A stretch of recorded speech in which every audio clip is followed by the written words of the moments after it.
You good? All right. I'm ready.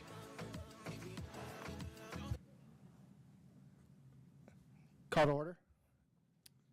Mrs. De Silva, Here. Mrs. Rigby, Here. Mr. Melody, Here. and Mr. Valentine. Here. And Mrs. Gillis is not able to be with us this evening as she's with her family. With that said, moving forward to Pledge of Allegiance, we've got an esteemed former board member in attendance, Mr. Weininger. Would love to have you step up and do the Pledge of Allegiance for us. I pledge allegiance to the flag of the United States of America and to the republic for which it stands, one nation, under God, indivisible, with liberty and justice for all.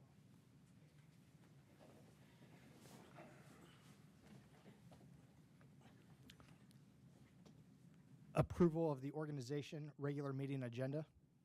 Is there a motion? So moved. Moved by Mrs. De Silva. Is there a second? Second. Second by Mrs. Rigby. Questions or comments? We do have, with the regular meeting, we will have executive session. Call the roll, please. Mrs. De Silva, I forgot what we were doing. Approval of the organization. Yes.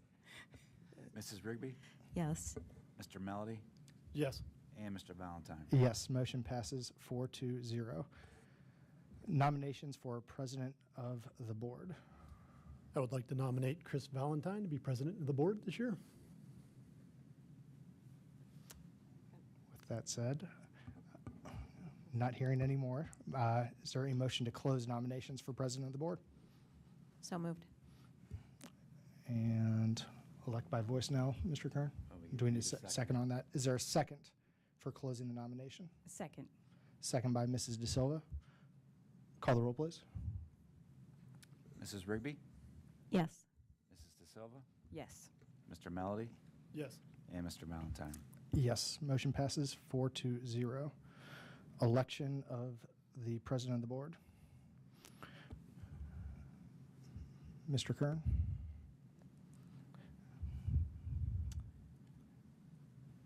Mrs. De Silva, Yes. Mrs. Rigby, Yes. Mr. Melody, Yes. and Mr. Valentine. Yes, motion passes 4-0. Thank you guys for your support. Moving on to nominations for vice president of the board, I will move to nominate Mrs. Gillis. Any other names? With that said, I will motion to close nominations for vice president of the Board of Education. I second.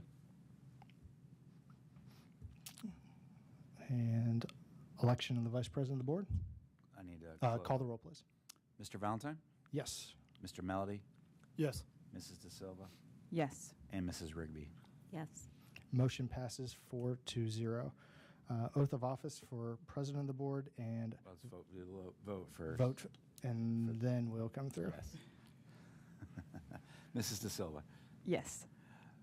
Mr. Melody, Yes. Mrs. Rigby, Yes. and Mr. Valentine. Yes, motion passes 4-0.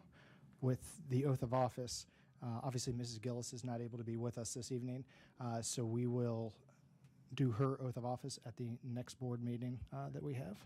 Okay.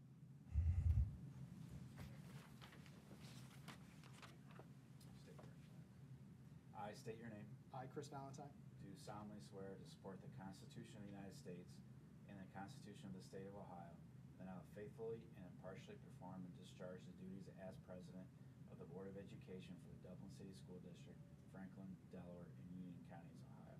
I will. Congratulations.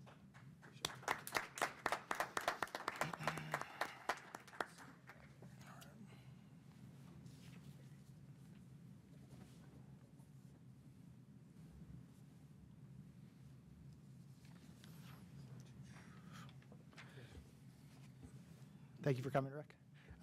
Fellow board members, just wanted to very quickly thank you guys for your support. I think it Obviously, we've had the transition in the past year where we've welcomed on new board members. I think it speaks to the cohesiveness of the five of us, including Mrs. Gillis, who isn't here, that obviously we all work together well, come from different backgrounds, different perspectives, but I appreciate your support and look forward to a great 2023. And most importantly, thank you, Mr. Melody, for your service as president over the past year. Thank you. Moving on to organization procedures, establishing meetings for 2023. It's recommended to approve the 2023 Board of Education meeting schedule. Is there a motion? So moved. Moved by Mrs. De Silva. Is there a second? Second. Second by Mrs. Rigby. Questions or comments by members of the board? All right. Call the roll, please. Mrs. De Silva, Yes. Mrs. Rigby, Yes. Mr. Melody, Yes. and Mr. Valentine. Yes, motion passes 4-0. Resolution establishing the service fund for the Board of Education. It's recommended the Board of Education establish a service fund beginning July 1st, 2023, in an amount of up to $6,000 for fiscal year 2024 to provide for board members' expenses in accordance with Section 3313.15 of the Ohio Revised Code. Is there a motion? So moved. Moved by Mr. Melody. Is there a second? Second. Second by Mrs. De Silva. And just for clarification for the public, Mr. Kern, typically these expenses are, OSBA Capital Conference typically for professional development. Yeah, that's pretty much really what it is. Different board professional development conferences or opportunities. all right, thank you. Call the roll, please. Mr. Melody, Yes. Mrs. De Silva, Yes. Mrs. Rigby, Yes. and Mr. Valentine. Yes, motion passes 4-0. Item C, membership in the Ohio School Boards Association.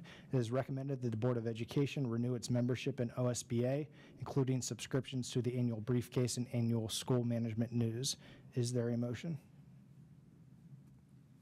So So- moved. Moved by Mr. Melody. Is there a second? Second. Second by Mrs. De Silva. The cost associated with that is listed within the notes. Call the roll, please. Mr. Melody, Yes. Mrs. De Silva, Yes. Mrs. Rigby, Yes. and Mr. Valentine. Yes, motion passes 4-0. Item D, membership in the Legal Assistance Fund. It's recommended for approval of the resolution to join the OSBA Legal Assistance Fund. Is there a motion? So moved. Moved by Mrs. Rigby. Is there a second?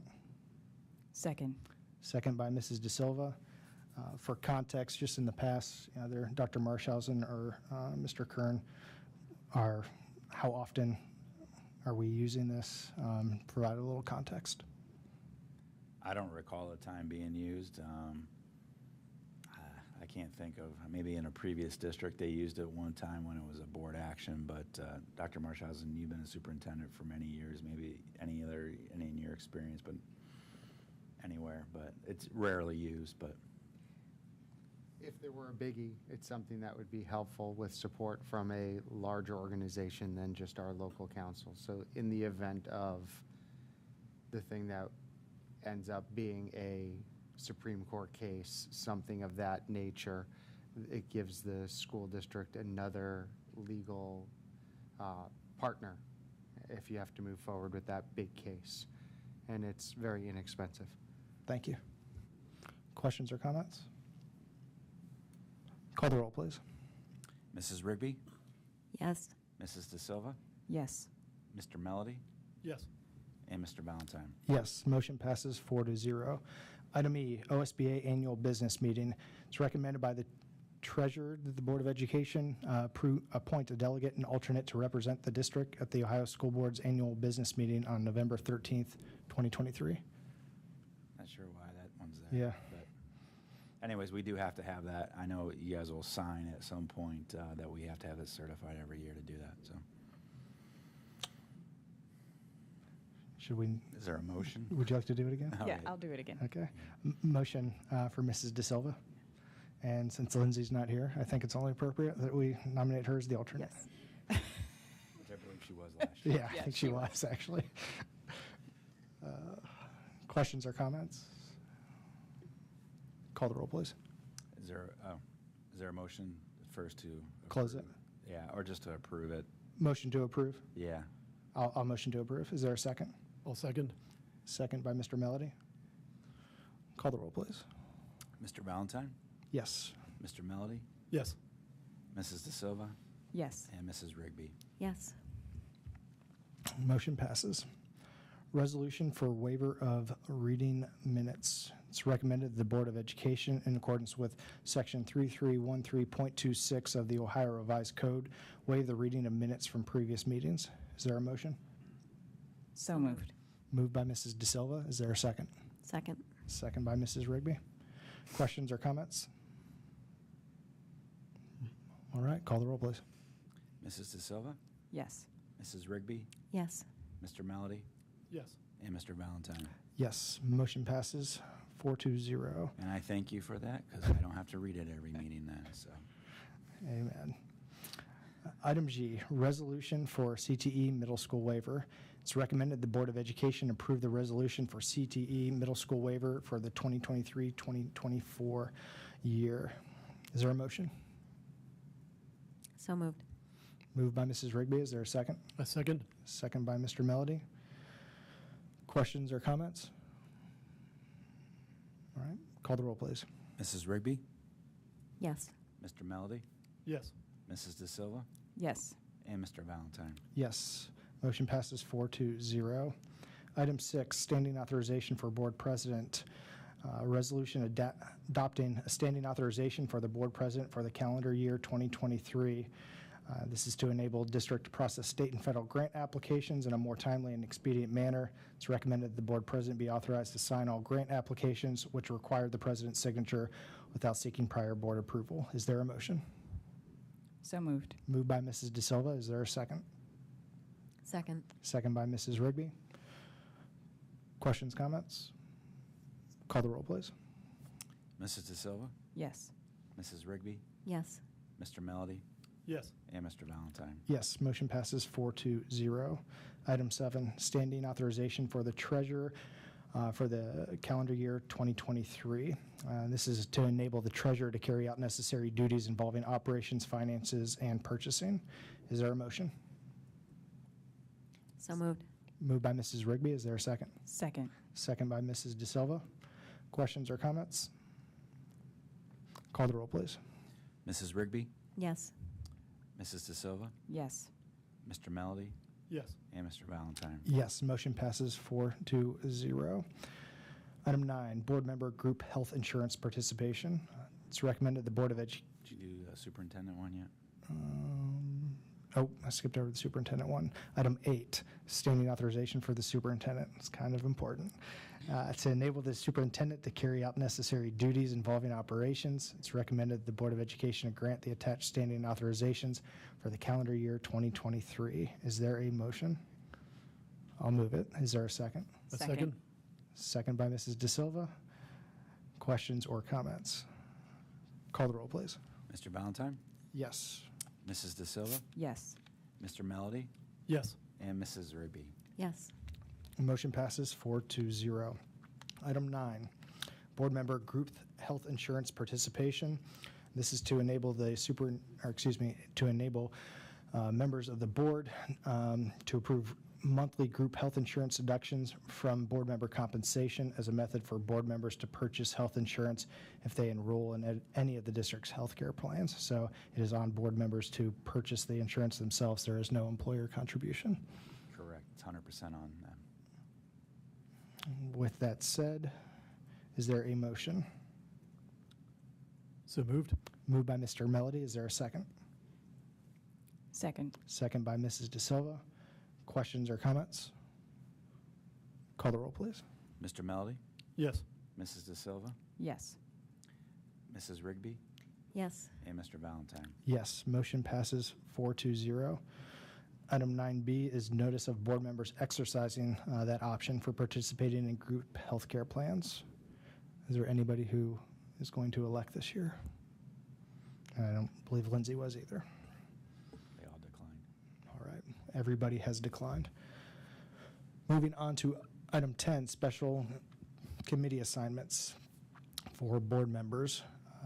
As we've kind of discussed throughout the past year, especially with 3 new board members coming on, right as everybody was getting comfortable understanding what their roles were within each of those committees, it seemed that we were looking at making changes. So I think the plan, unless otherwise noted or asked, is to continue with assignments from the previous year, keep everyone in that spot, and hopefully potentially leave that as a carrying option moving forward for the board, as I think that it has benefits for the district as a whole. Any objection? Okay. Opening items, regular meeting, approval of regular minutes. Is there a motion to approve the December 12th, 2022 minutes? So moved. Moved by Mrs. Rigby. Is there a second? Second. Second by Mrs. De Silva. Questions or comments?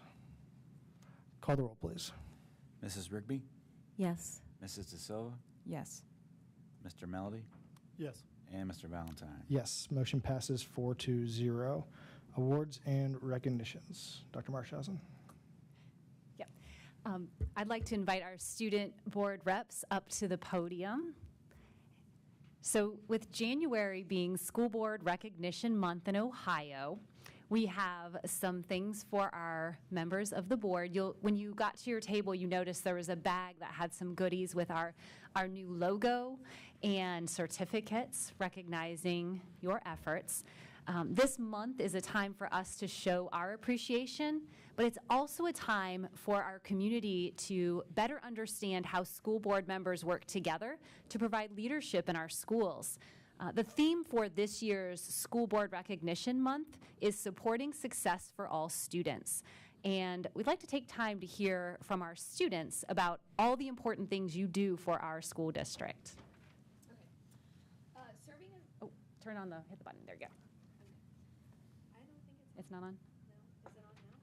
It's still not on. That's okay. I'll just speak loudly. Serving as a link between the community and classrooms, you establish the policies that provide the framework for our school district.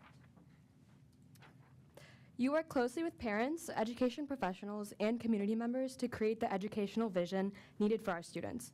You formulate goals, define results, and set the course for an adequate and equitable education program for all students. You are accountable to our community.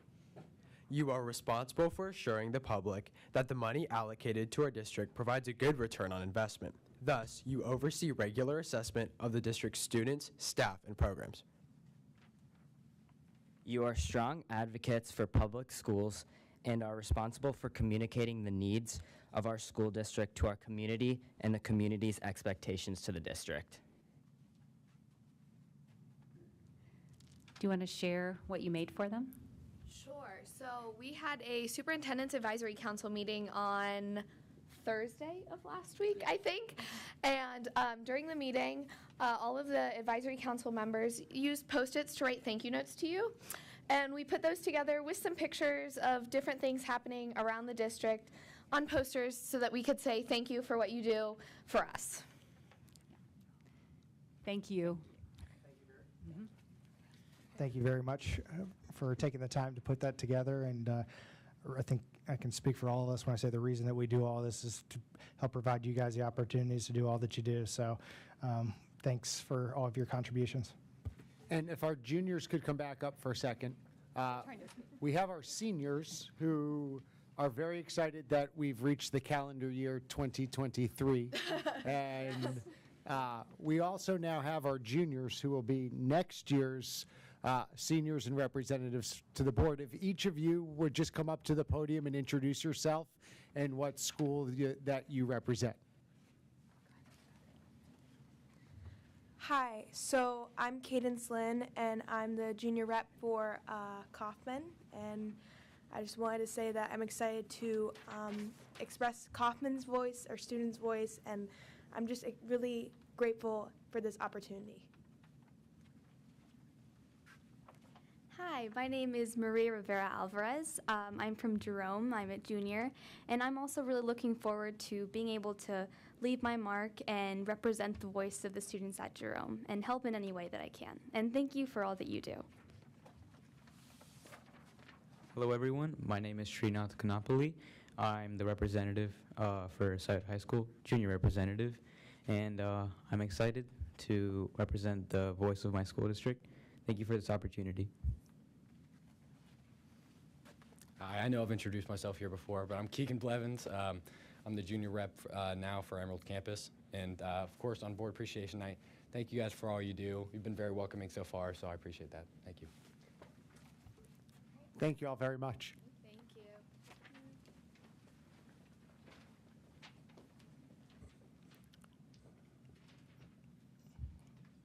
All right, moving on to item 13, public participation. In accordance with the Dublin Board of Education bylaw 0165.1, we will have public participation at this evening's meeting. And Mr. Likens will be our first and only participant this evening.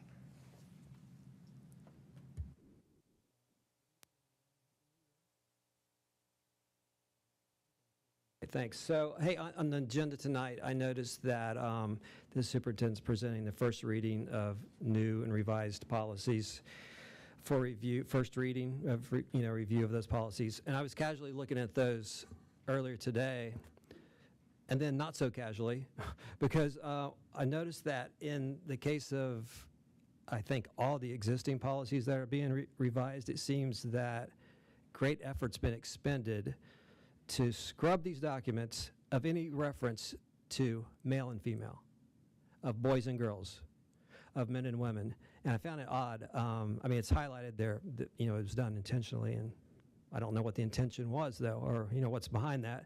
So, yeah, like I said, so it's, any words like he, his, him, he, or her, she, hers, they've been deleted, right? In some instances, the only thing revised in the document are those is removing those pronouns. I brought a couple examples. There's more I didn't bring, but you can look at them yourself.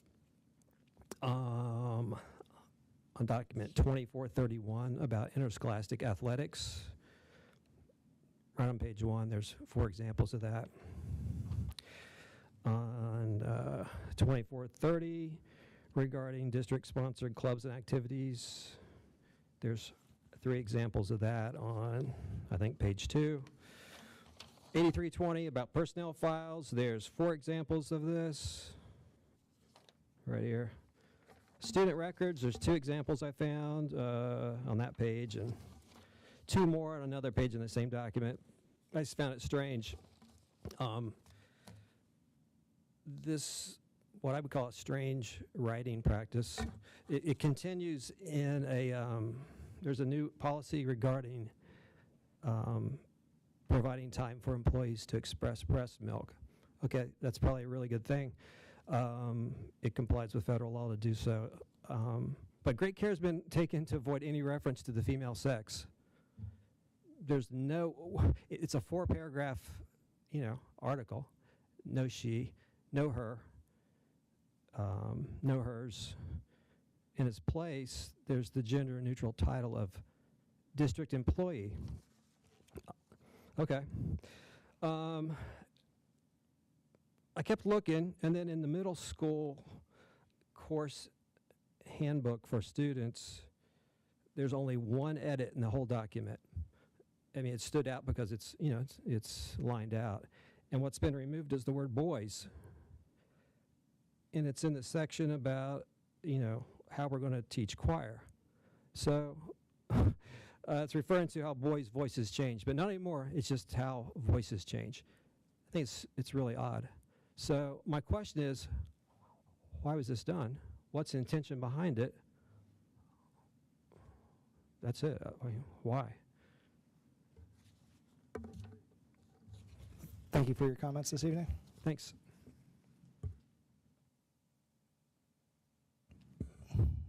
Moving on to Board President, Board of Education comments.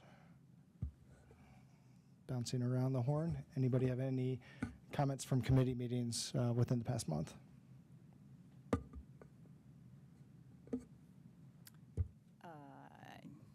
Yes. I attended lots of. You want to talk Yeah, policy? yeah. I can talk about the policy, but I can do it after. We can do it after, Yeah, during the first reading. That's fine.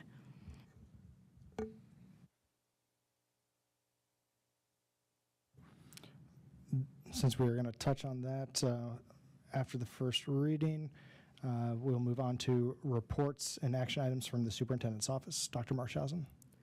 Thank you very much. A couple things just to catch folks up on.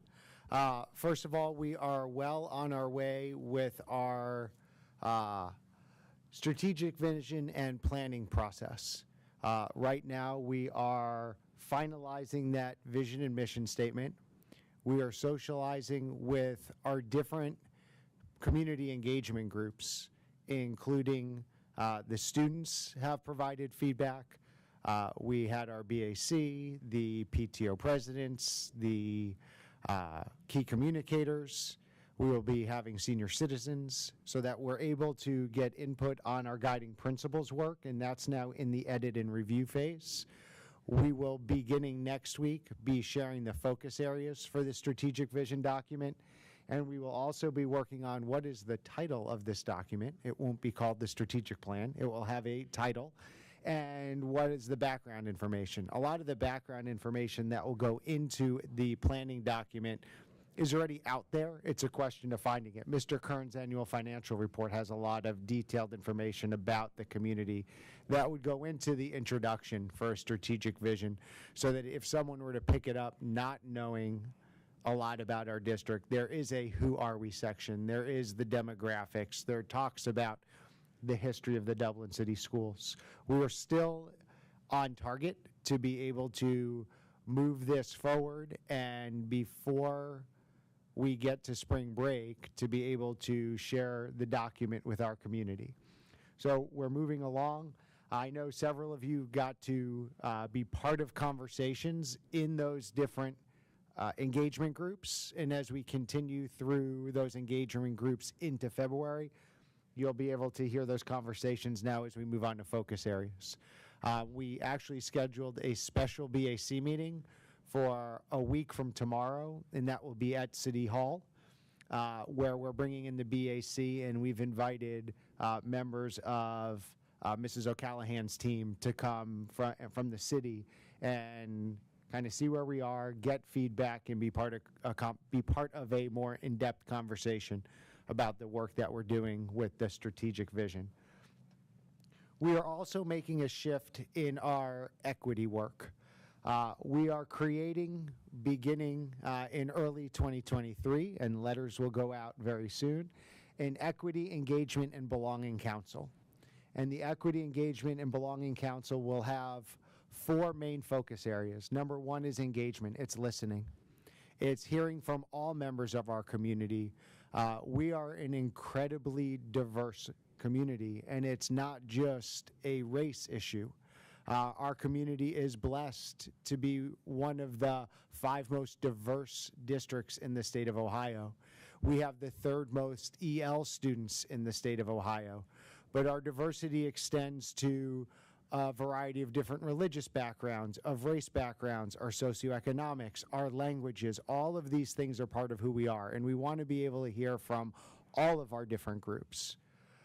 We want to make sure that we provide equal access and equal opportunity. We're not talking about equity and outcomes. We're talking about across our 15 elementary schools. Do we have equity of access? Do the students in all 3 high schools have equal opportunities to the same types of programs? And we have to take responsibility to ensure this. When we talk about closing the achievement gaps, as an academic institution, we know that we have some of our subgroups that underperform. How do we work to close those gaps? And this is part of our always growing values and our always growing culture.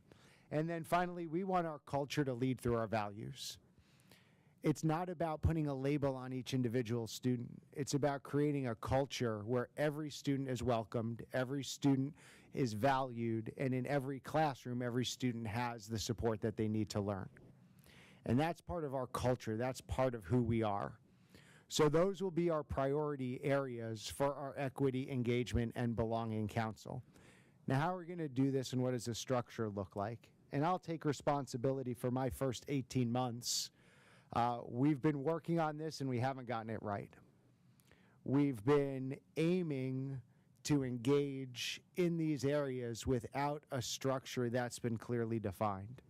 So we're going to create a District Equity Council. The District Equity Council will meet monthly. The District Equity Council will engage with 3 different committees. We already have these committees in place. There's just not the structure for the work to flow smoothly. So our Parent Equity Committee, which met at the end of last year and it's met at the beginning of this year, the Parent Equity Committee is going to fall into the engagement cycle that Mrs. Venny and our team and I have with all of our different parent groups. So it will be on a monthly or every 6-week schedule. It will fall into the cycle with our Business Advisory Council and our key communicators and our PTO presidents and our Senior Citizens Advisory Council. So the Parent Equity Committee will be scheduled meetings beginning of the year. We'll know when all those meetings are going to be, and I will chair that work. We will have our student equity groups. In many of our high schools, we already have representative groups for students with different religious backgrounds, racial backgrounds. We have our LGBTQ plus groups, and this will be chaired by our assistant principals and Mr. Wolf. And we already have teacher building leads. So our teacher equity committees are already there. So if we go and look at how does this all work, the District Equity Council will be chaired by Mrs. Venny and Mr. Wolf, our Directors of Engagement and Belonging. They will meet monthly. There are 5 teacher leads, and there will be 3 high school administrators, a middle school administrator, and an elementary administrator. They will meet monthly. The Parent Equity Committees will be chaired by me and Mrs. Venny.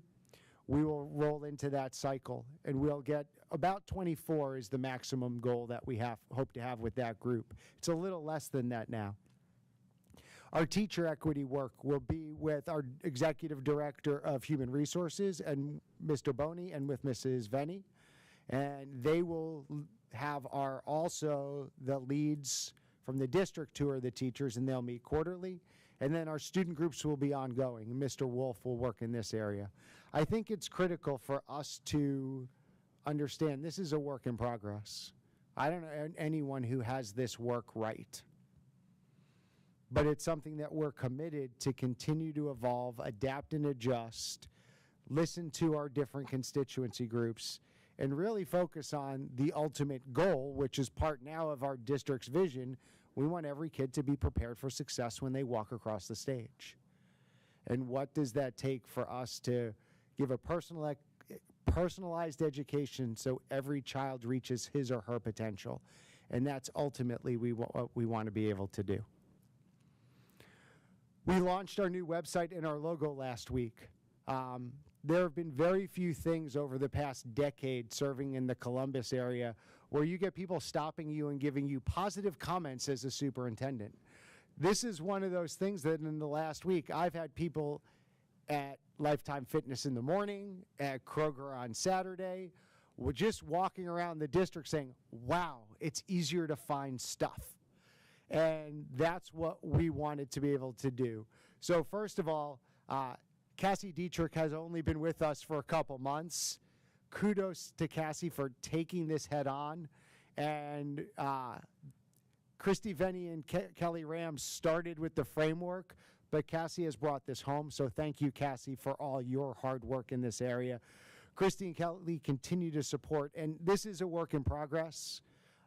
Every day we find links that are broken, pages that are old, things that need updated, but the framework's there. We're in a really good place, and we're excited where we're going with this. Scott and Chris, you only asked me to do this 18 months ago, so we're getting there.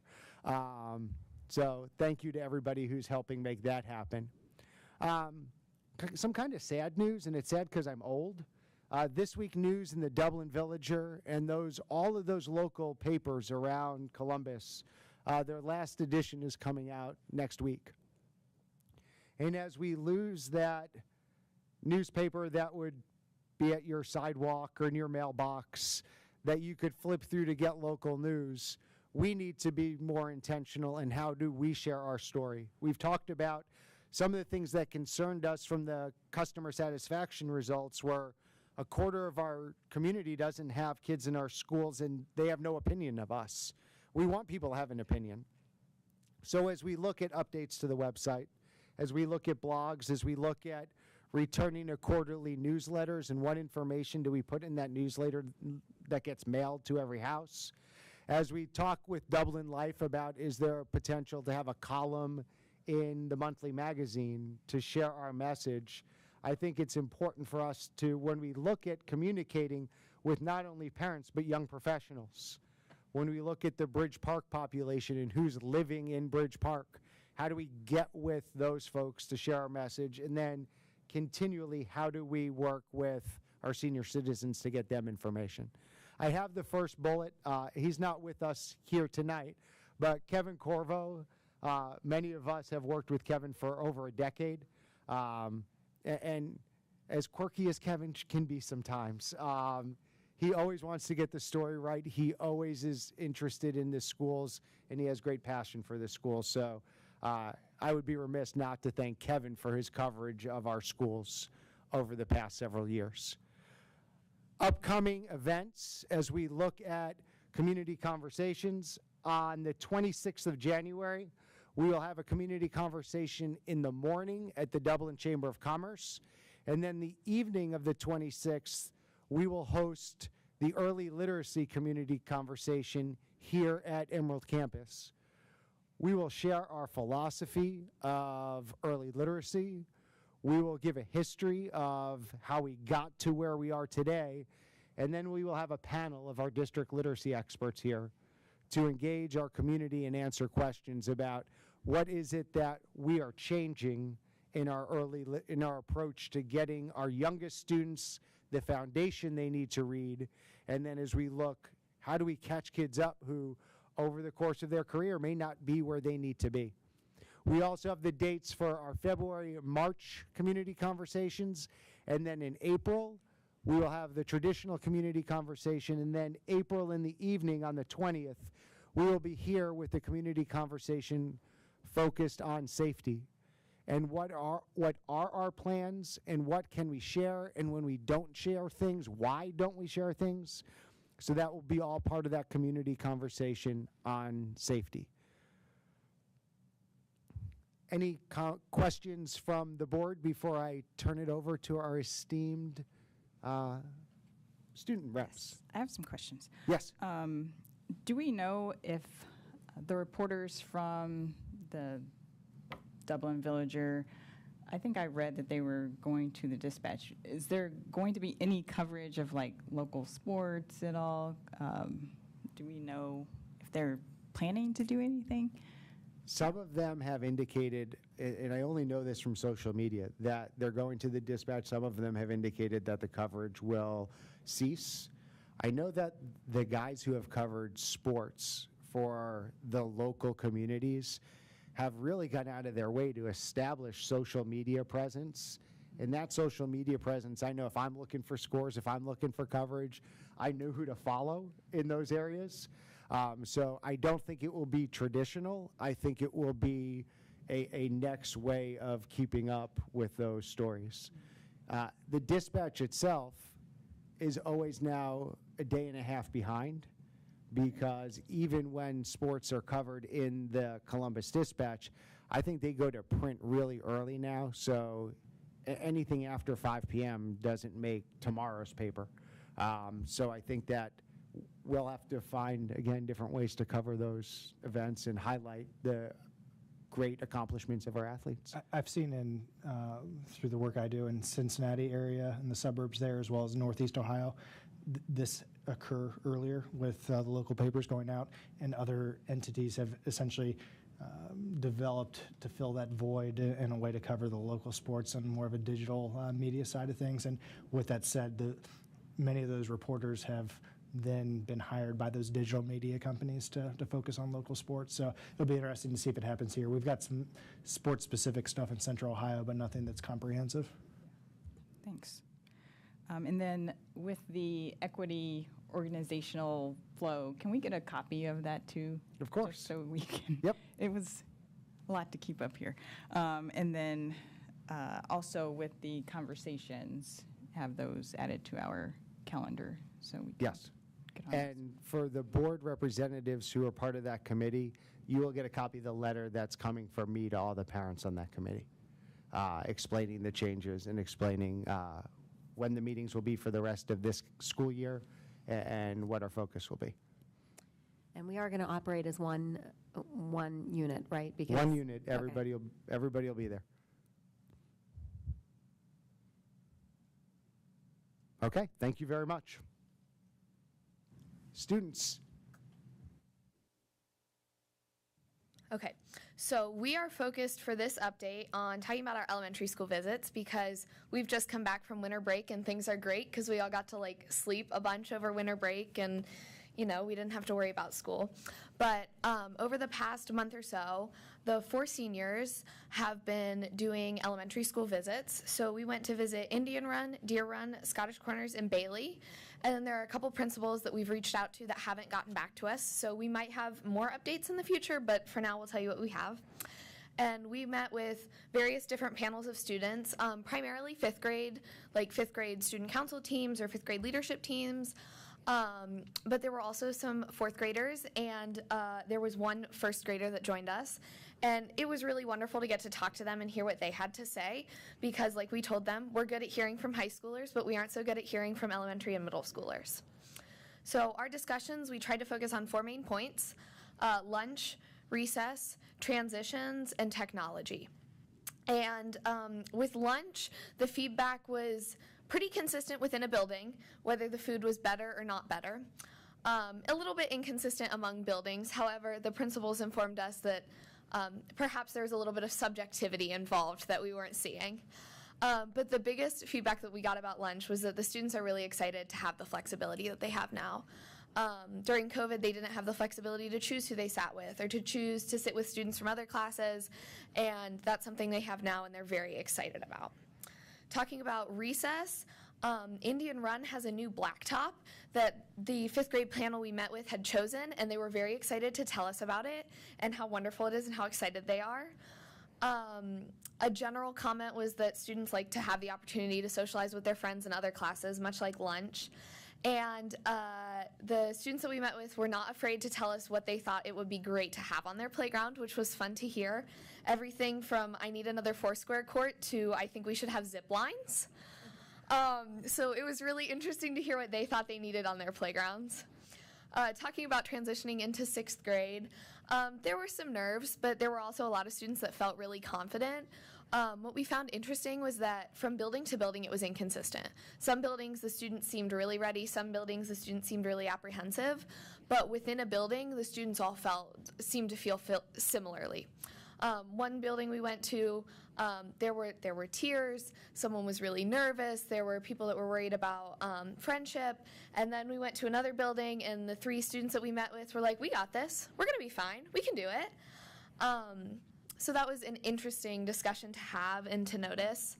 And then finally, with technology, they didn't have a lot of feedback for us. That was the one area that we kind of had to pull information out. All the students that we met with were one-to-one with Chromebooks. And the administrators informed us that students who don't have access to technology outside of class have opportunities to take technology home or to use the technology for the work they need to do. But primarily, the students said they didn't do a lot of schoolwork on computers.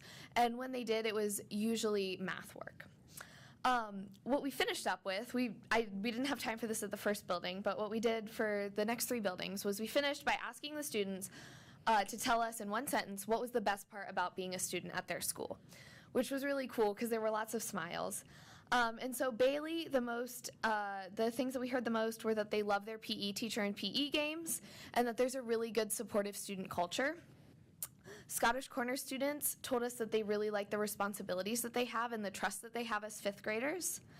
Indian Run students, we did not get to ask because we ran out of time. And Deer Run, this might be my favorite quote from all of our visits. One student said, "I feel like I am understood and appreciated for who I am." So our fifth grade visits were wonderful, and we learned lots of things. And then we touched on this when we did our board appreciation, but we have selected our 4 new juniors, and they attended the superintendent's advisory council meeting last week, and the 8 of us are planning to meet in the next week or 2.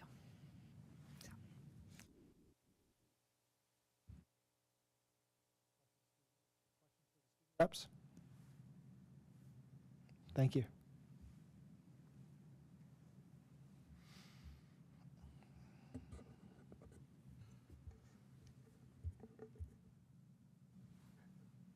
First reading for the policies that are under review. Mrs. De Silva, I believe you were the board member who was at the policy committee meeting. So if there are anything that you'd like to touch on. Yes. So most of the updates in the policies were updates that were required by statute, so that we are in compliance with that. And then updated language just to remove some of the redundancy. For example, in policy 8600, it was cleaned up a lot. There are paragraphs that were removed because they basically said the same thing twice. So you'll see that. And then policy 2430.02 was deleted because it was in the wrong section. So it was in the 2000s, and it should have been in the 3000s, so it was appropriately placed. But most everything in there was pretty straightforward.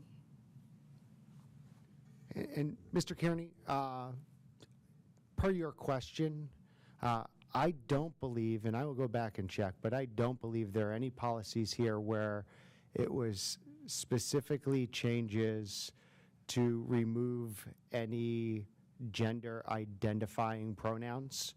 I think even if you scroll down to the end of the sports policy, that there is a change at the end of that policy, that there is an addition. I would say that being in the state of Ohio and the Sixth Circuit has jurisdiction over the state of Ohio, students have the ability in school to identify by the gender that they prefer.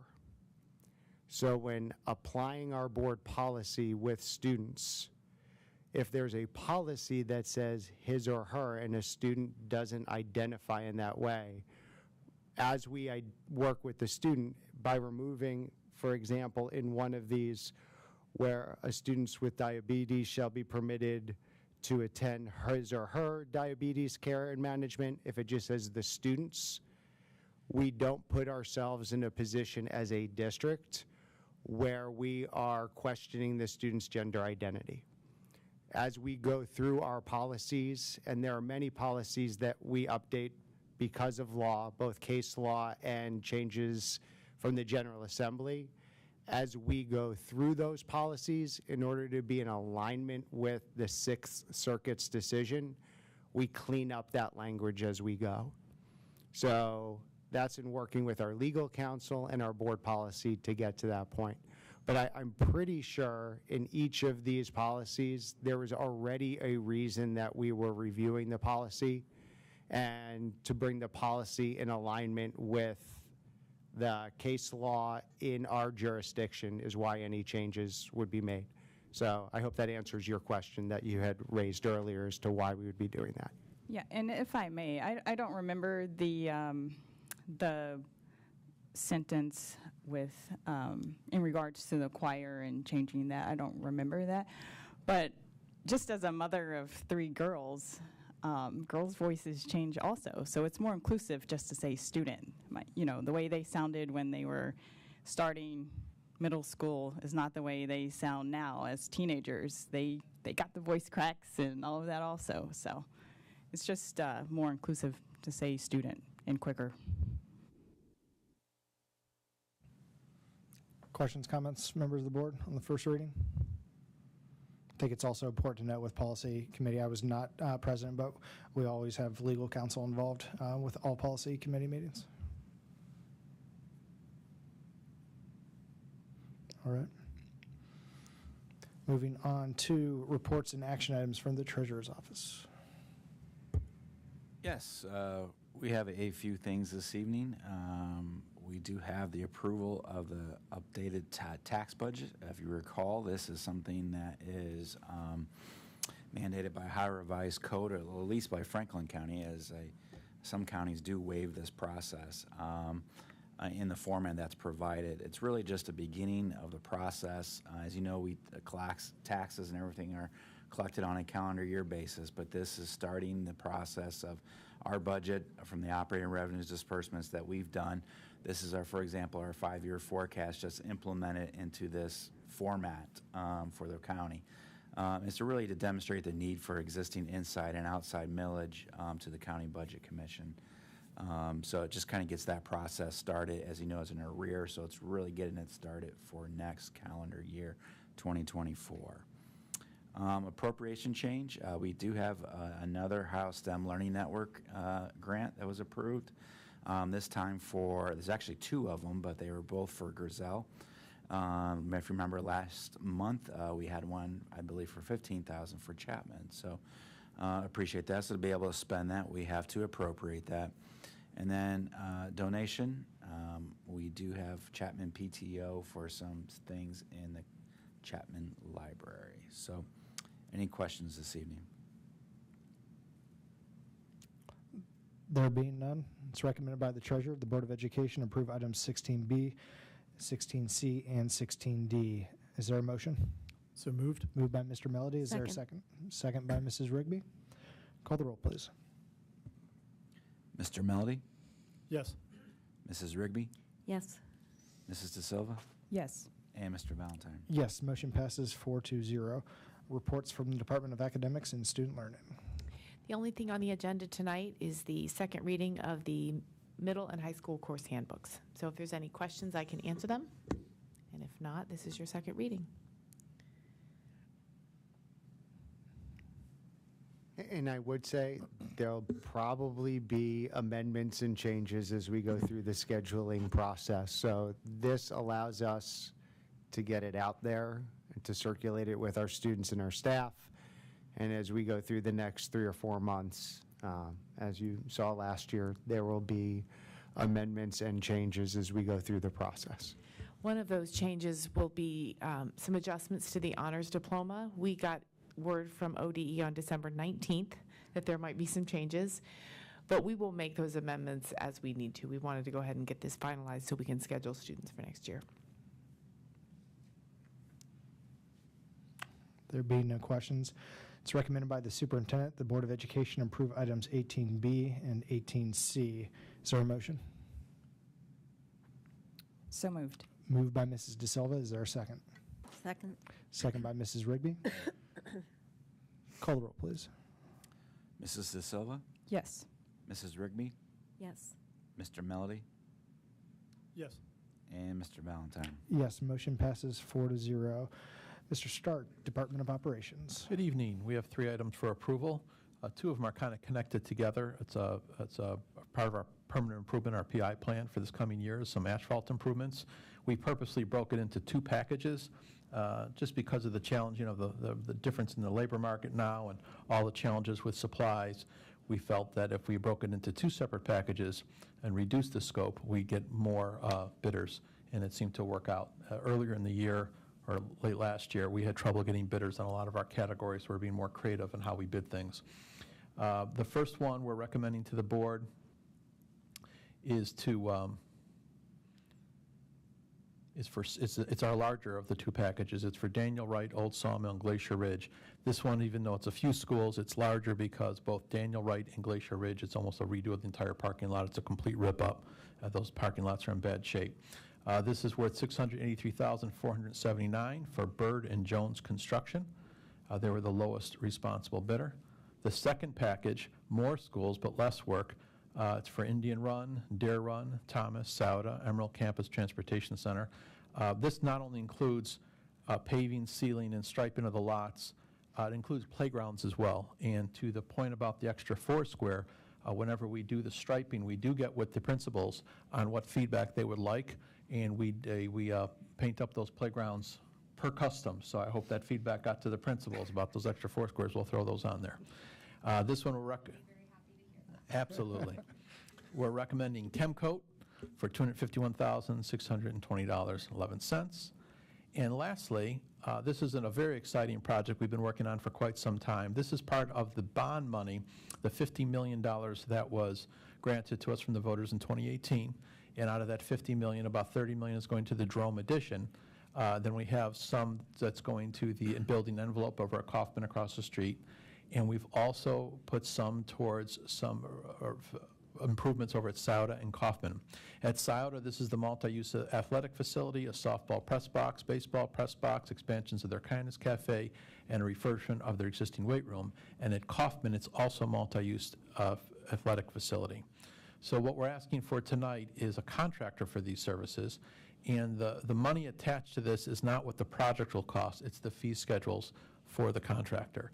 And Robertson Construction Services came in with the overall best value. We're excited to have Robertson back on. Robertson has done all types of work with the district over the past year and a half, and they're also the ones just so happenly doing the building envelope project at Kaufman. So by adding them on for the multi-use facilities, it should go hand in glove together. So we're requesting that the board proceeds with authorizing us to proceed with contract negotiations with Robertson to firm up all their fee schedules. And those are the three items, pending any questions. Questions for Mr. Stark? All right. It's recommended by the superintendent the Board of Education approve items 20A, 20B, and 20C. Is there a motion? So moved. Moved by Mr. Melody. Is there a second? Second. Second by Mrs. De Silva. Call the roll, please. Mr. Melody? Yes. Mrs. De Silva? Yes. Mrs. Rigby? Yes. And Mr. Valentine. Yes. Motion passes 4-0. HR, Mr. Bione. Good evening, members of the board. Starting out here with our certified section of the HR agenda tonight, we have 2 retirements on, and when we think about institutional knowledge in our district, these 2 individuals, they do a lot of work in our district, and they're fantastic. Edie Carton will be leaving at the end of February with almost 33 years in Dublin City Schools, and then Cheryl Mack, who works as the administrative assistant to Mr. Kern, will be leaving the district with 26.5 years of service. And so we certainly wish them well, and they leave a large void behind them. We do have 1 new intervention specialist hire on tonight's agenda, along with a substitute speech-language pathologist. And then you'll see 2 6-period pays on for your approval, along with 1 unpaid leave of absence request. There are attachments for supplementals as well as pupil activity supervisor contracts, and these cover sports for the spring primarily, along with a performing arts contract. And then as we start planning for summer work, you'll see a request on this agenda to pay our certified employees and ASL interpreters for the work that happens before next school year begins as well. Moving on to the classified agenda, there are 3 resignations along with 3 retirements. The retirements, Joni Lavelle will retire as a custodian from Bailey Elementary with 17 years of service in our district. Mary Riley will retire as a custodian from Carr Middle School with 28 years in our district. And then Gary Lawson will retire as a bus driver with 12 years in our district, and we wish each of them the very best. You'll see 10 new hires on the agenda, along with 4 salary changes and then 5 unpaid leave of absences. And just like in the certified section, we have language for our paraprofessionals to provide summer work. The last item is that there's an attached resolution releasing an employee who's a district custodian during his probationary period. And then the final section of stipends, there are 2 stipends on tonight's agenda for your approval. One of these is a revision, adding additional staff members who will serve as first-year Dublin mentors to those late hires that we have. And then the second is for staff members who will be conducting a district-sponsored global travel experience for students in the summer of 2023. And that concludes our section. Thank you. Any questions on HR? Is there a motion to approve? So moved. Moved by Mrs. De Silva. Is there a second? A second. Second by Mr. Melody. Call the roll, please. Mrs. De Silva? Yes. Mr. Melody? Yes. Mrs. Rigby? Yes. and Mr. Valentine. Yes, motion passes 4-0. Reports from the Office of Public Information. I'm pleased to share about 3 upcoming events in our community that our district is a part of. The first is the window's open to nominate students and staff for our Community Champions Award. The Community Champion Awards is an awards program sponsored by the Dublin Chamber and Dublin City Schools, and it honors our students and staff. The awards aim to nurture young citizens who engage in society through leadership and service, and honors students and staff of Dublin City Schools who exemplify the best of volunteerism, character, leadership, and a sense of caring and responsibility for others. These are individuals who go above and beyond.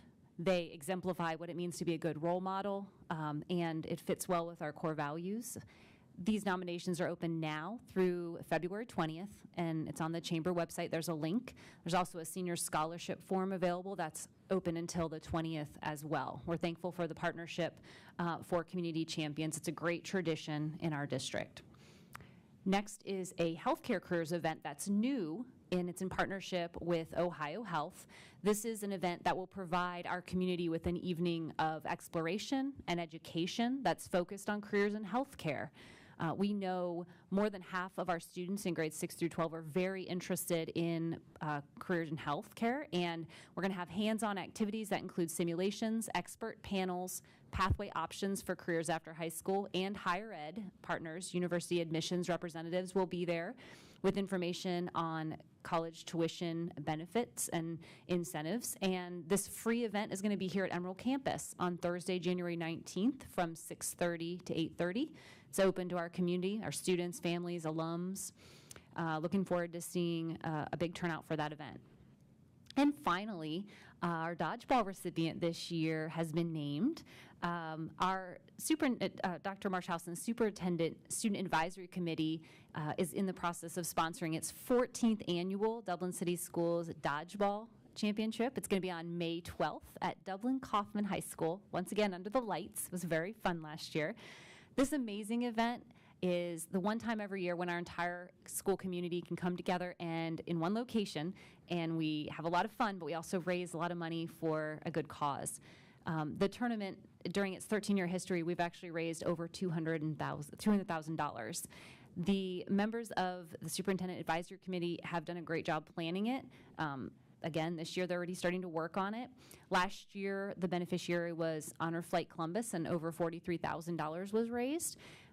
This year, we're pleased to announce that the recipient's going to be the Dublin Food Pantry. The Food Pantry has been instrumental in our community for over 46 years, and they provide food, hygiene products, and resources to individuals and families within the community who have food insecurity. They've seen a 92% increase in our Dublin neighbors being served by the pantry since 2019. And in order to meet those growing needs, the pantry is in the midst of a $3 million comprehensive capital campaign to purchase and renovate a larger, more accessible facility. This new location is off Sawmill Road. It's going to make it more accessible for families and individuals in the community, and it will allow them to extend their outreach and partner with other local nonprofits, and also to grow fresh produce and have a choice pantry, which is very important. So this year, they're going to be our dodgeball recipient, and you can stay tuned for more information on how to contribute and get involved to this worthy cause. Thank you. Items for board discussion and future agenda items.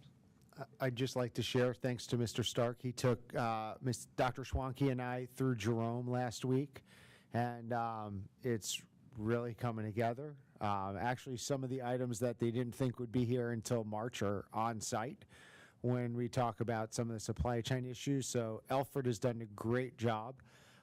They had extra heaters in there when we had that bitter cold stretch prior to Christmas, and kept it from having pipes burst on the inside of Jerome, because there are a lot of building penetrations going on.